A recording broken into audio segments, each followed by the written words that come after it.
I just lost $100,000 investing in a condo, making a purchase in the superheated real estate market of just a few years ago. And in this video, I'm going to break down exactly what happened, how much I paid for the property, exactly how much I've lost since then, and I'll let you know my financial position today as a result. Because, well, honestly, I've taken a massive hit.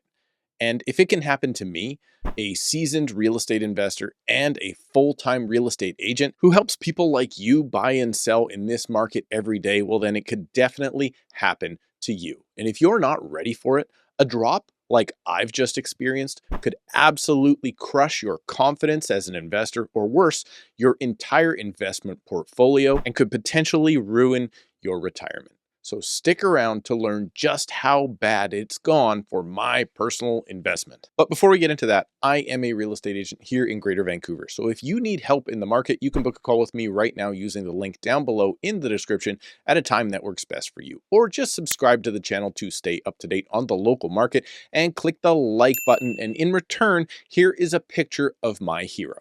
He should be your hero too. Okay, so the story starts back in 2021.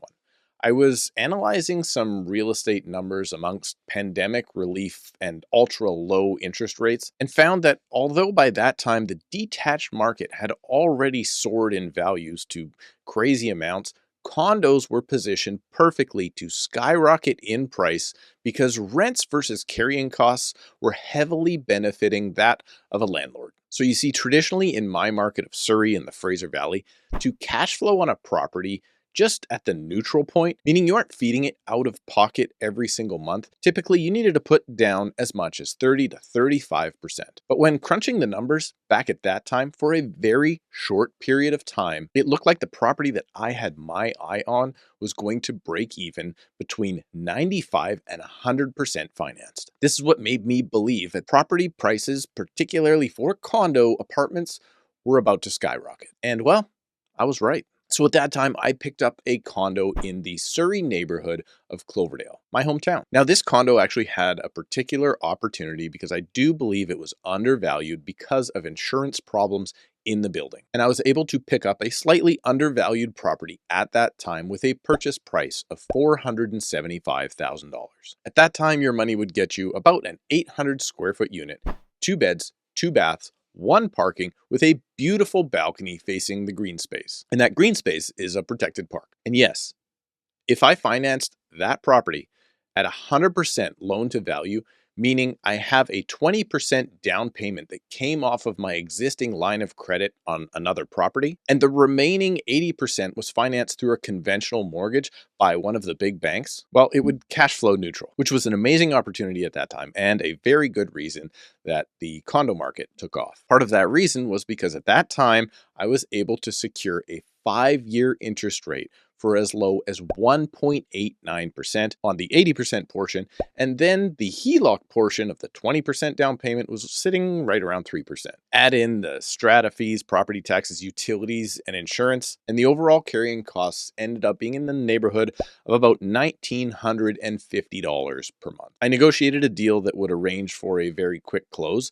did some touch-ups, paint, other minor fix-ups like changing out a washer and dryer, and then very quickly put the place up for rent. Now, I had estimated that rent for that property would likely be somewhere around $1,850 to $1,900 per month. Not quite break even, but very close. Hence the 95 to 100% financing that I spoke about earlier. However, as any aspiring landlord likes to do, I wanted to maximize my investment, and I ran an ad for, a bit of a laugh, starting at $2,100 to see what the market would bear. And you know what? I got it. So by maybe $100 or $150 per month, I was actually making a profit at 100% financing. Like, it was too good to be true. But then something unexpected happened. And well, it totally caught me off guard. The condo market went nuts. No, that's maybe not right.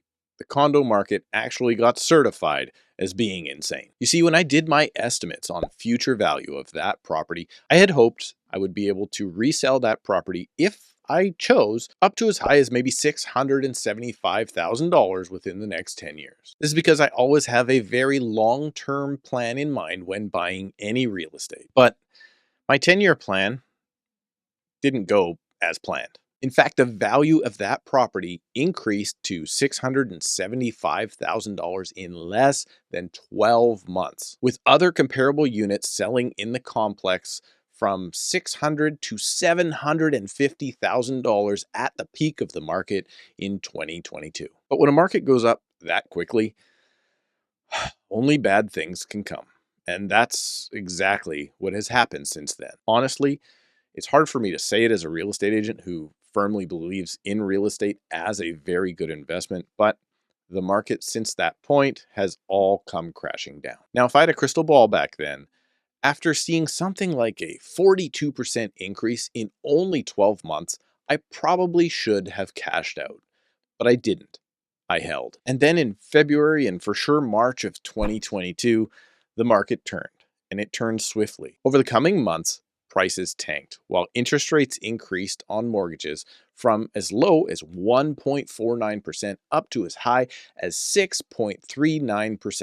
And at a couple banks, they got even higher. And although the market has been a very rocky ride of ups and downs since then, the general trend in the market shows that prices are continuing to decline even now.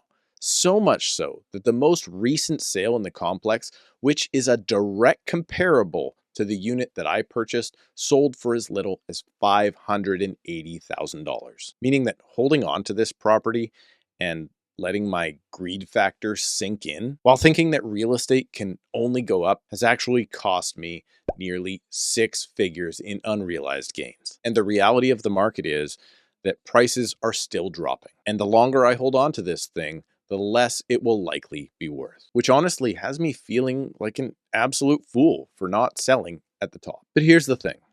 On one hand, the paper value has dropped significantly. However, the property itself has only gotten better for me. First off, with absolutely no help from the tenant, I managed to pay off the 20% HELOC portion that was my down payment, meaning that I now fully own that portion of the property.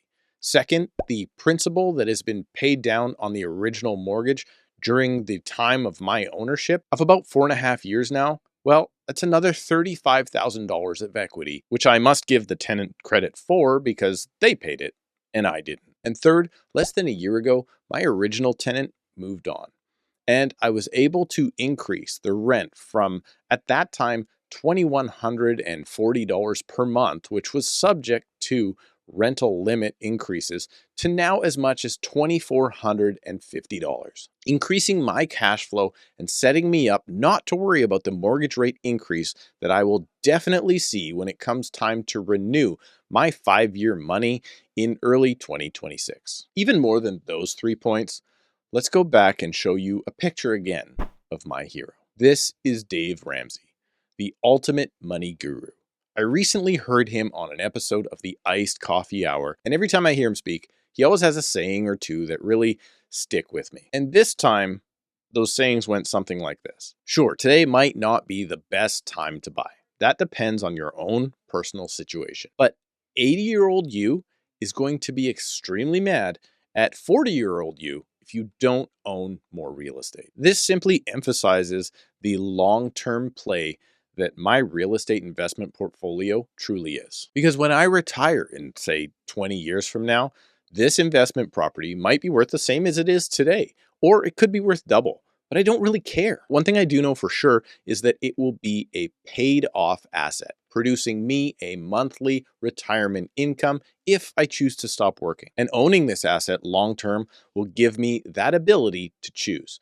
Because in 20 or 30 years, I can live off of the rent that that property continues to generate, or I can sell it and live off of the money that I earned while having someone else pay off debt that didn't cost me anything. So yeah, I lost $100,000 and I might look like a dummy, but 80-year-old me is going to be super happy with that decision. If you would like to learn more about my personal real estate investment strategy when buying properties, check out this video right now to find out if my strategies might work for you.